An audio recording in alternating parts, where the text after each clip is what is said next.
அது ஒரு சாயங்கால நேரம். ராமு மாமா சாயா கடை நடத்திக்கிட்டு வர்றாரு. தன்னுடைய தேநீர் கடையை மூடுகின்ற நேரம் வருகிறது. லேசான மலைச்சாரல் தூறிக்கொண்டிருக்கிறது. அப்பொழுது ஒரு சிறுவன் மலையில் நனைந்தபடி ராமு மாமாவின் கடைக்கு ஓடி வருகிறான். அன்போடு அவனின் கையை பற்றி ராமு மாமா என்னவென்று கேட்கிறார். அவன் இரு கைகளையும் எடுத்து கும்பிட்டபடி, ரொம்ப பசிக்கிறது, ரொம்ப குளிர்கிறது, எனக்கு ஒரு தேநீர் கிடைக்குமா தாத்தான்னு கேட்குறான். அவனை ஆதரவோடு தடவி கொடுத்து தேநீர் கொடுக்குறாரு ராமு மாமா. உடனே அவன் நன்றி பொங்க அப்படியே அந்த தேநீரை குடிச்சிட்டு, இந்த தேநீருக்கான கடன் நிச்சயம் ஒரு நாள் நான் அடைப்பேன்னு சொல்கிறான். ராமு மாமா அவனை அன்போடு தட்டி கொடுத்து அனுப்புகிறாரு. ரொம்ப சந்தோஷப்படுகிறாரு. பல வருடங்கள் இப்படியே கழிகிறது. இப்போ இந்த சிறுவனாக இருந்த பையன் வளர்ந்து படித்து டாக்டர் ஆகிவிட்டான்.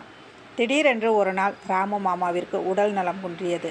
அவரை பக்கத்தில் இருந்த மிகப்பெரிய ஹாஸ்பிட்டலில் சேர்க்குறாங்க.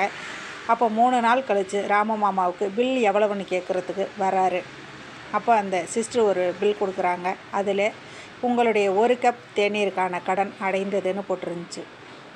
உலகத்தில் இன்னும் இதயம் உள்ள மனிதர்கள் வாழ்ந்து கொண்டு தான் இருக்கிறார்கள் என்பதற்கு அருமையான உதாரணம் இந்த கதை.